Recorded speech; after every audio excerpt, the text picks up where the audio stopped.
આવનારા દિવસોની અંદર લગભગ 26 થી 27 મે સુધીમાં આપણે આ ગરમીને સહન કરવી પડશે અને એક 25 થી 30 ની વચ્ચે બી એક અમારા હવામાન દ્રષ્ટિએ એક નાનું માવઠું પણ આવવાની સંભાવના છે. જો એ માવઠું આવી જશે તો 27 મે પછી આ જેટલી બી ગરમી ગુજરાતમાં મહદઅંશે થોડો ઘટાડો જોવા મળશે. એવું તો નહીં કે સાવ ઘટી જશે, પણ થોડો 3-4 ડિગ્રીનો ઘટાડો જોવા મળશે. એ બી માવઠું આવશે તો. પણ અત્યારે હાલની સ્થિતિમાં જો માવઠું નહીં આવે તો લગભગ 29 થી 30 તારીખ સુધીમાં આપણું અમદાવાદ, ઇવન દક્ષિણ ગુજરાત અને ઉત્તર ગુજરાતનું બંનેનું તાપમાન લગભગ 45 ડિગ્રી થી 36 ડિગ્રીની વચ્ચે રહેવાની પૂરેપૂરી સંભાવના હાલના સંજોગોના વેધર પ્રમાણે છે. જી ચિરાગભાઈ, જે પ્રમાણે અમદાવાદમાં પણ માથું ફાડી નાખે એવી ગરમી અને હવે તો સૌરાષ્ટ્ર કચ્છમાં પણ એ જ પ્રકારની ગરમી, અને ગઈકાલની જો વાત કરવામાં આવે તો 131 વર્ષનો રેકોર્ડ બીજી વખત તૂટ્યો છે કે જ્યારે સૌથી ગરમ રાત એ અમદાવાદમાં રહી હતી. તો કારણ શું માનવામાં આવી રહ્યું છે આટલી ગરમી સખત પડી રહી છે તેની પાછળનું? ગરમીનું મેઇન રીઝન તો એક જ છે કે ગ્લોબલ વોર્મિંગ વધી રહ્યું છે. ગ્લોબલ વોર્મિંગના કારણે જે બધા આપણા વૈશ્વિક સ્તરે જે બધા પ્રોબ્લેમ્સ થઈ રહ્યા છે, જે ચેન્જીસ આવી રહ્યા છે, ક્લાઇમેટ પેટર્ન બદલાઈ રહી છે, સિઝનોમાં ઘટાડો થવા માંડ્યો છે. અને મેઇન વસ્તુ અત્યારે હાલમાં શું છે કે વૃક્ષનું નિકંદન. આપણા ગુજરાતની અંદર તો સૌથી વધારે કહેવાય છે કે વૃક્ષનું નિકંદન થવાના કારણે જે બી ગરમીને મહદઅંશે તેનું કેપ્ચરિંગ જે મોડ છે એ અત્યારે આપણી પાસે છે જ નહીં. ફોરેસ્ટ કવર આપણું 32% લઈને અત્યારે આપણે 22 કે 23% ઉપર આવી ગયા. લગભગ 5-7 વર્ષની અંદર 10% ઘટાડો. બીજું, દરિયાની સપાટી વધી રહી છે, એનું ટેમ્પરેચર વધી રહ્યું છે. અને ત્રીજું, જે આપણે પોપ્યુલેશન આપણું વધારે છે ગુજરાતનું કે ઇન્ડિયાનું ઘણું છે, એના કારણે પોપ્યુલેશનના કારણે બી કાર્બનનું ઉત્સર્જન વધી રહ્યું છે. ઇવન હવે આપણે ડે બાય ડે આપણી ફાસ્ટ લાઈફ થઈ ગઈ છે, જેના કારણે આપણે એવા બધા ગેજેટ્સ ને એવી વસ્તુ યુઝ કરીએ છીએ જેમાં પણ કાર્બનનું ઇમિશન વધી રહ્યું છે. એક સિમ્પલ ગૂગલનું સર્ફિંગ કરવામાં પણ 1 સેકન્ડના લગભગ 3.8 મિલીગ્રામ કાર્બનનું ઉત્સર્જન થાય છે. કાર્બન ઉત્સર્જન એ સૌથી મોટું મહત્વનું પરિબળ છે ગરમીની અંદર. એટલે આપણે વિશ્વ સ્તરે વાત કરીએ તો આપણા જે હવામાનની અંદર જે કાર્બનનું પ્રમાણ બહુ જ મતલબ કહેવાય ને છેલ્લા 20 વર્ષની અંદર લગભગ 300 ppm ઉપર એનો જે ડ્રાસ્ટિક ચેન્જ થયો છે, જેના કારણે ગ્લોબલ વોર્મિંગની અસર થઈ છે. અને એ ગ્લોબલ વોર્મિંગના કારણે ક્લાઇમેટ પેટર્ન ચેન્જ થાય છે.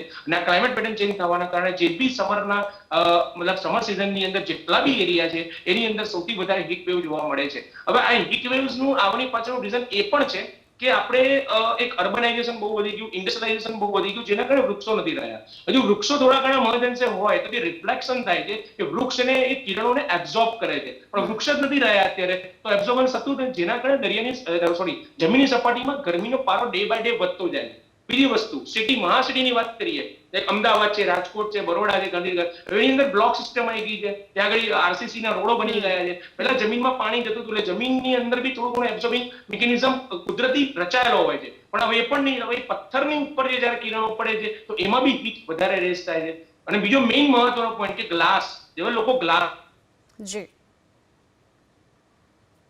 જી તો ટેકનિકલ ખામી સાથે હાલ તો તેમનો સંપર્ક નથી થઈ શકતો. સંપર્ક કરવાની અમે કોશિશ કરીશું, પરંતુ 27 મે સુધી હજુ ગરમી પડશે. ચિરાગભાઈ ફરી એક વખત આપણી સાથે જોડાઈ ચૂક્યા છે. ચિરાગભાઈ, આપ જે ક્લાઇમેટ ચેન્જની વાત કરી રહ્યા હતા, તો પહેલાં જ્યારે મધ્ય ગુજરાતની અંદર ખૂબ જ આકરો તાપ પડતો હતો, પરંતુ હવે આ પેટર્ન પણ ચેન્જ થઈ છે. સૌરાષ્ટ્ર કચ્છમાં જે પ્રકારે સૌથી વધુ ગરમી પડી રહી છે એની પાછળનું કારણ પણ શું? સૌરાષ્ટ્ર ને કચ્છની અંદર ગરમી પડવાનો તો પહેલેથી વર્ષોથી આપણે જોઈ રહ્યા છે કે સૌરાષ્ટ્ર ને કચ્છની અંદર પહેલેથી વર્ષોથી ગરમીનો પારો વધારે છે. પણ હવે ડે બાય ડે ઇન્ક્રીઝ થવાનું રીઝન એક જ છે કે જે મતલબ કહેવાય ને કે જે સૌરાષ્ટ્રનો જે અમુક જે તટી વિસ્તાર છે, જેની અંદર દરિયા કિનારા વિસ્તારો છે, એમાં એક મેંગ્રુવ્સ નામની જે વનસ્પતિ હતી જે દરિયાની સપાટી મતલબ દરિયાના પાણીને કંટ્રોલ કરતી હતી. હવે એ દિવસે દિવસે લુપ્ત થઈ જાય. અત્યારે 50% એની અંદર લોસ ફોલ થઈ ગયો છે, જેના કારણે શું થાય છે કે દરિયો પણ આગળ વધી રહ્યો છે અને એની જે ઉષ્ણતામાન છે, જે દેશપ્રેમ ઉષ્ણતામાન છે, એ હવે શહેરોમાં સૌરાષ્ટ્રના રિજનની અંદર એનું પણ તાપમાન અસર કરી રહ્યું છે. કારણ કે જેટલી ગરમી આપણા સિટીઝમાં મળે એટલી ગરમી દરિયામાં બી પડવાની છે. જેટલું તાપમાન દરિયાનું વધશે એટલું ત્યાંથી તાપમાન વધવાનું છે, અને એ હવાનું તાપમાન આપણા જેટલા બી નજીકના વિસ્તારો ત્યાં આગળ વધારે રહે. અને કચ્છના કેસની અંદર તો વર્ષોથી કચ્છની અંદર તો આપણે ડેઝર્ટ છે એટલે ગરમી ત્યાં પડે જ છે.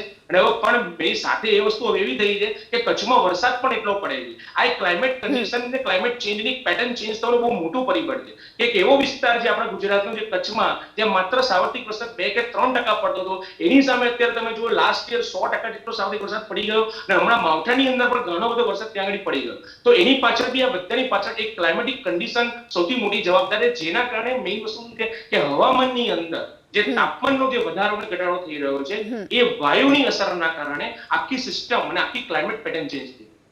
જી ચિરાગભાઈ, જે પ્રકારની એટલે કે એ વાત તો ચોક્કસ છે કે એક અઠવાડિયા સુધી લોકોએ આકરો તાપ સહન કરવો પડશે, તો શું લાગી રહ્યું છે કે આ દરમિયાન તાપમાનનો પારો ક્યાંથી ક્યાં સુધી રહી શકે છે? લગભગ 22 મે થી 24 મે ની અંદર મારા અનુમાન પ્રમાણે 45 ડિગ્રી આપણે ક્રોસ કરીશું ગુજરાતના ઘણા બધા વિસ્તારો, ઘણા બધા શહેરોની અંદર, અને 26-27 સુધી 45 થી 46 ડિગ્રી વચ્ચેનું પૂરેપૂરું અનુમાન છે. હું ફરીથી એકવાર કહું છું કે એક હજુ નાના માવઠાની એક નાનું ડિસ્ટર્બન્સ ક્રિએટ થવાનું છે. જો નાનું માવઠું 26 થી 30 ની વચ્ચે આવી જાય તો કદાચ મહદઅંશે 3 કે 4 ડિગ્રી ઘટે તો બી 41 થી 42 ડિગ્રીનું અનુમાન કહી શકાય. પણ જો એ માવઠું નહીં આવે તો આપણે લગભગ 46 ની ઉપર થવાની પૂરેપૂરી સંભાવના છે એવું આ એબીપી ના અસ્મિતાના માધ્યમ દ્વારા હું કહેવા માંગુ છું કે હાલના એટમોસ્ફિયર અને હવામાનની દ્રષ્ટિએ હું તમને કે પરફેક્ટ કહું છું કે લગભગ 45 ની ઉપર આપણે 27 મે સુધી ક્રોસ કરી શકીશું. જી, એક આગાહી એ પણ કરવામાં આવી હતી કે તાપમાનનો પારો 47 ડિગ્રી સુધી પણ પહોંચી શકે, શું એ પ્રકારની પણ શક્યતા છે? બિલકુલ બિલકુલ, જો માવઠું નહીં થાય તો 27 મે થી 30 મે ની વચ્ચેના જે 3 થી 4 દિવસો છે એમાં 47 ડિગ્રી પણ થવાની પૂરેપૂરી સંભાવના છે, અને લગભગ આ વધીને 2 જૂન પણ થઈ શકે છે. બીજું બી એક વસ્તુ બની શકે છે એની અંદર કે જો માવઠું આવી જાય, હું વારંવાર તમને આ કહું છું કે એક ડિસ્ટર્બન્સ ક્રિએટ થઈ રહ્યું છે, જો માવઠું આવી જશે તો 3 કે 4 ડિગ્રીનો ઘટાડો થશે, પણ જો માવઠું નહીં આવે તો લગભગ આપણે 27 મે થી 30 મે કે 2 જૂન સુધીમાં આપણે 47 ડિગ્રી સુધી પહોંચી શકવાની પૂરેપૂરી સંભાવના હાલના સંજોગોમાં હવામાન દ્રષ્ટિએ જોવા મળે છે.